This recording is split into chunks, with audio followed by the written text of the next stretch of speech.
Hello friends, मैं हूँ शताक्षी। स्वागत है आपका अपने ही यूट्यूब चैनल अचीवे में। Friends, UP triple S C PT की हिस्ट्री की सीरीज़ का आज हमारा 12th पार्ट है, जहाँ पर हम सैयद वंश और लोदी वंश दोनों को देखेंगे। फ्रेंड्स, पहले हम सैयद वंश के क्वेश्चंस को डिस्कस करेंगे, उसके बाद हम लोदी वंश के क्वेश्चन को डिस्कस करेंगे, जिसके साथ हमारा गुलाम वंश जो है वो सल्तनत काल वह समाप्त हो जाएगा। उसके बाद सल्तनत काल का सेकंड पार्ट स्टार्ट होगा, जो कि विजयनगर साम्राज्य होगा। तो फ्रेंड्स, यहाँ पर हम सैयद वंश को पढ़ेंगे। सैयद वंश को स्टार्ट करने से पहले हमें पता होना चाहिए कि सैयद वंश का समयकाल कब से कब तक का था।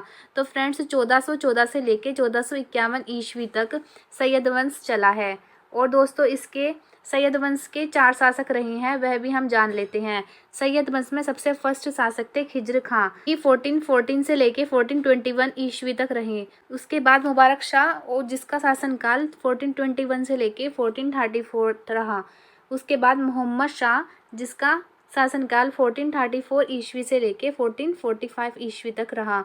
लास्ट है अलाउद्दीन आलम शाह, जो कि लास्ट शासक था सैयद वंश का, जिसका काल 1445 से लेके 1451 ईस्वी तक रहा। तो फ्रेंड्स, यहाँ पर दो इम्पोर्टेंट हैं, खिज्र खां और आदिल आलम शाह। सैयद वंश का यदि प्रथम संस्थापक पूछे या फिर प्रथम शासक पूछे तो खिज्र खां है, और अंतिम शासक पूछे तो अलाउद्दीन आलम शाह इसका राइट आंसर हो जाएगा। तो फ्रेंड्स, अब ज़्यादा देरी ना करते हुए इसके क्वेश्चन पर चलते हैं। सैयद वंश का संस्थापक कौन था? फ्रेंड्स, अभी हमने आपको बताया है, बताइए क्या होगा इसका सही उत्तर। खिज्र खां, मुबारक शाह, मोहम्मद शाह या फिर आदिल आलम शाह। तो दोस्तों, जिसका राइट आंसर हो जाएगा वो ऑप्शन 1 हो जाएगा, खिज्र खां। सैयद वंश का संस्थापक खिज्र खां रहा है। दोस्तों, इसके इंपोर्टेंट फैक्ट की बात कर ले। सैयद वंश का संस्थापक खिज्र खां था। सल्तनत काल के शासन करने वाला यह एकमात्र शिया वंश का था। खिज्र खां ने सुल्तान की उपाधि धारण नहीं की थी, बल्कि इन्होंने रैयत ए आला की उपाधि धारण की थी। वह अपने शासन में तैमूर के पुत्र शाहरुख के प्रतिनिधि के रूप में शासन करने का दिखावा करता रहा। 20 मई 1421 ईस्वी में खिज्र खां की मृत्यु हो गई थी। क्वेश्चन नंबर 3, खिज्र खां किसका सेनापति था? अभी दोस्तों हमने आपको बताया था, तैमूर लंग, सुल्तान, सिकंदर या फिर तुगलक शासक। दोस्तों, आपको 2 से 3 सेकंड का यहाँ पर समय मिलेगा। फ्रेंड्स, आप ये भी बताना कि आपको क्वेश्चंस कैसे लग रहे हैं, प्लीज़ कमेंट में लिखकर भी बताया करें। तो दोस्तों, इसका जो राइट आंसर हो जाएगा वो ऑप्शन 1 हो जाएगा, तैमूर लंग। खिज्र खां तैमूर लंग का सेनापति था। नेक्स्ट क्वेश्चन पे चलते हैं। खिज्र खां के बाद राजगद्दी पर कौन बैठा? अलाउद्दीन खिलजी, अलाउद्दीन आलम शाह, मुबारक शाह या फिर मोहम्मद शाह। तो फ्रेंड्स, इसका जो राइट आंसर हो जाएगा वो होगा मुबारक शाह। ऑप्शन 3 इसका राइट आंसर हो जाएगा। खिज्र खां के बाद राजगद्दी पर मुबारक शाह बैठा। फ्रेंड्स, इसके इंपॉर्टेंट फैक्ट की बात कर ले। खिज्र खां के पश्चात उनका पुत्र मुबारक शाह राजगद्दी पर मुबारक शाह के नाम से 1421 ईस्वी में दिल्ली का सुल्तान बना, और उन्होंने रैयत ए आला की उपाधि न धारण करके उन्होंने सुल्तान की उपाधि धारण की थी। यह सैयद वंश का सबसे महान शासक रहा था। 1433 ईस्वी में यमुना नदी के तट पर मुबारकाबाद नाम का एक नगर बसाया था। नेक्स्ट देखते हैं। शाह की उपाधि धारण की थी, और अपने नाम का कुतबा भी पढ़वाया था, और अपने नाम के सिक्के भी चलवाए थे, यह भी आपको पता होना चाहिए। नेक्स्ट क्वेश्चन पे चलते हैं। क्वेश्चन नंबर 5, मुबारक शाह के बाद दिल्ली का सुल्तान कौन बना? मोहम्मद शाह, अलाउद्दीन आलम शाह, बहलोल शाह या फिर सिकंदर शाह। फ्रेंड्स, इसका जो सही उत्तर हो जाएगा वो होगा ऑप्शन 1, मोहम्मद शाह। ऑप्शन 1 इसका सही उत्तर हो जाएगा। दोस्तों, इसके इंपोर्टेंट फैक्ट की बात कर ले। मुबारक शाह के बाद उसका दत्तक पुत्र मोहम्मद शाह गद्दी पर बैठा। मोहम्मद शाह एक अयोग्य शासक सिद्ध हुआ। अपनी अयोग्यता से उसने सैयद वंश के पतन का मार्ग प्रशस्त किया। नेक्स्ट क्वेश्चन को देखते हैं। क्वेश्चन नंबर 6, मुबारक शाह के बाद दिल्ली का सुल्तान कौन बना? अलाउद्दीन आलम शाह, सिकंदर लोदी, बहलोल लोदी या फिर इब्राहिम लोदी या फिर इनमें से कोई नहीं। तो फ्रेंड्स, इसका जो सही उत्तर हो जाएगा वो होगा ऑप्शन 1, अलाउद्दीन आलम शाह इसका राइट आंसर हो जाएगा। नेक्स्ट क्वेश्चन पे चलते हैं। क्वेश्चन नंबर 7, सैयद वंश का आखिरी सुल्तान कौन था? खिज्र खां, मुबारक शाह, मोहम्मद शाह या फिर अलाउद्दीन आलम शाह। दोस्तों, हमने यह भी आपको बता दिया था। तो दोस्तों, इसका जो राइट आंसर हो जाएगा ऑप्शन 4 हो जाएगा। सैयद वंश का आखिरी सुल्तान अलाउद्दीन आलम शाह था। सैयद वंश का शासन करीब कितने वर्ष तक चला? 35 वर्ष, 37 वर्ष, 32 वर्ष या फिर 36 वर्ष?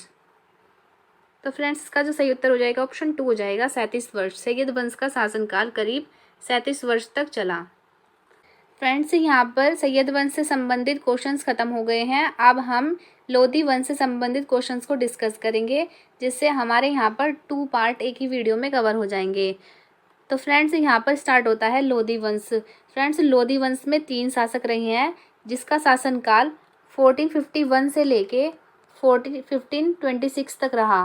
फ्रेंड्स यह लोधी वंश का शासनकाल था। और दोस्तों बहलोल लोधी, सिकंदर लोधी और इब्राहिम लोधी, इसमें 3 शासक रहे हैं। सर्वप्रथम बहलोल लोधी इसके संस्थापक थे, जिन्होंने जो 1451 से लेके 1489 तक शासक किया। सिकंदर लोधी 1489 से लेके 1517 तक। फिर इब्राहिम लोधी, जिन्होंने 1517 से लेके 1526 तक शासन किया। फ्रेंड्स इसके इंपॉर्टेंट क्वेश्चंस की तरफ देखते हैं। क्वेश्चन नंबर 1, लोधी वंश की स्थापना किसने की? बहलोल लोधी, सिकंदर लोधी, इब्राहिम लोधी या फिर इनमें से कोई नहीं? तो फ्रेंड्स इसका जो राइट आंसर हो जाएगा ऑप्शन 1 हो जाएगा बहलोल लोधी। सिकंदर वंश की स्थापना बहलोल लोधी ने की थी। ऑप्शन 1 इसका सही उत्तर हो जाएगा। दोस्तों इसके इंपॉर्टेंट फैक्ट की बात करें, बहलोल लोधी लोधी वंश का संस्थापक था। वह 19 अप्रैल 1451 को बहलोल शाह गाजी की उपाधि से दिल्ली के सिंहासन पर बैठा। दिल्ली पर प्रथम अफगान राज्य की स्थापना का श्रेय भी इसी को ही जाता है। और बहलोल लोधी ने बहलोल सिक्के का प्रचलन करवाया। अपने सरदारों को मकसद ए अली कहकर पुकारा। अपने सरदारों के खड़े रहने पर यह भी उन्हीं के साथ खड़ा रहता था। नेक्स्ट क्वेश्चन पे चलते हैं। क्वेश्चन नंबर 2, दिल्ली शासकों में सर्वाधिक समय तक राज करने वाला शासक कौन है? इल्तुतमिश, बलबन, बहलोल लोधी या फिर Khizr Khan? Friends very very important question. Delhi शासकों में सर्वाधिक समय तक राज करने वाला शासक। तो दोस्तों इसका जो राइट आंसर हो जाएगा वो होगा बहलोल लोधी। ऑप्शन 3 इसका सही उत्तर हो जाएगा। नेक्स्ट क्वेश्चन को देखते हैं। फ्रेंड्स आपको ये भी बता दें कि बहलोल लोधी ने 38 वर्ष तक शासन किया था। लोधी वंश का सर्वश्रेष्ठ शासक कौन था? बहलोल लोधी, सिकंदर लोधी, इब्राहिम लोधी, इनमें से कोई नहीं। सर्वश्रेष्ठ शासक। फ्रेंड्स इसका राइट आंसर ऑप्शन 2 हो जाएगा सिकंदर लोधी। लोधी वंश का सर्वश्रेष्ठ शासक सिकंदर लोधी था। फ्रेंड्स इसके इंपॉर्टेंट फैक्ट की बात कर लें, इसका राइट आंसर सिकंदर लोधी था। भूमि मापन हेतु गजे सिकंदरी नाम का पैमाना भी चलाया था। कुशल सैन्य व्यवस्था, गुप्तचर प्रणाली गठित की थी। क्वेश्चन नंबर 4, सिकंदर लोधी ने किस वर्ष आगरा शहर की स्थापना की थी? Very very important question. 1504, 1505, 1506 या फिर 1507 में? फ्रेंड्स इसका जो राइट आंसर हो जाएगा वो होगा ऑप्शन 1, 1504 ईस्वी में सिकंदर लोधी ने आगरा शहर की स्थापना की थी। नेक्स्ट क्वेश्चन पे चलते हैं। क्वेश्चन नंबर 5, सिकंदर लोधी ने आगरा को अपनी राजधानी कब बनाया? 1504, 1506, 1507 या फिर 1508? दोस्तों इसका जो राइट आंसर होगा वो ऑप्शन 2 हो जाएगा 1506 में। सिकंदर लोधी ने आगरा को अपनी राजधानी 1506 में बनाया। Next question. Question number 6, Qutub Minar की मरम्मत किस लोधी शासक ने करवाई थी? Very very important. Bahlol Lodi, Sikandar Lodi, Ibrahim Lodi या फिर इनमें से कोई नहीं? कुतुब मीनार की मरम्मत। फ्रेंड्स का जो राइट आंसर हो जाएगा वो होगा ऑप्शन 2, सिकंदर लोधी ने कुतुब मीनार की मरम्मत कराई थी। क्वेश्चन नंबर 7, लोधी वंश का अंतिम शासक कौन था? बहलोल लोधी, सिकंदर लोधी, इब्राहिम लोधी या फिर इनमें से कोई नहीं? तो फ्रेंड्स इसका जो राइट आंसर ऑप्शन 3 हो जाएगा इब्राहिम लोधी। लोधी वंश का अंतिम शासक इब्राहिम लोधी था। क्वेश्चन नंबर 8, पानीपत का प्रथम युद्ध किसके मध्य हुआ था? बहलोल लोधी और बाबर, सिकंदर लोधी और बाबर, इब्राहिम लोधी और बाबर या फिर इनमें से कोई नहीं? तो दोस्तों इसका जो सही उत्तर हो जाएगा वो होगा इब्राहिम लोधी और बाबर। पानीपत का प्रथम युद्ध इब्राहिम लोधी और बाबर के मध्य में हुआ था। Next question is very important question. Panipat का प्रथम युद्ध किस सन में हुआ था यह बताना है। 1526 में, 1527 में, 1528 में या फिर 1536 में? Very very important question. Panipat का प्रथम युद्ध फ्रेंड्स, जो इब्राहिम लोदी और बाबर के मध्य जो युद्ध हुआ था उसी को ही पानीपत का प्रथम युद्ध कहा जाता है, जिसमें बाबर की जीत हुई थी। उसके बाद जो सल्तनत काल है वह ख़त्म हो गई थी और मुगल काल स्टार्ट हुआ था। तो वह कब हुआ था? तो वह ऑप्शन 1 होगा इसका राइट आंसर, 1526 में हुआ था। Next question, question number 10, Panipat के प्रथम युद्ध में विजय किसकी हुई थी? दोस्तों, इस क्वेश्चन का आंसर आप हमें कमेंट में लिखकर बताएंगे। क्वेश्चन नंबर 11, दिल्ली का प्रथम सुल्तान जो रणभूमि में वीर गति को प्राप्त हुआ वह कौन था? इल्तुतमिश, इब्राहिम लोदी, अलाउद्दीन खिलजी या फिर खिज्र खां? दोस्तों, इसका राइट आंसर ऑप्शन 2 हो जाएगा, इब्राहिम लोदी। दिल्ली का वह प्रथम सुल्तान है जो रणभूमि में वीर गति को प्राप्त हुआ था।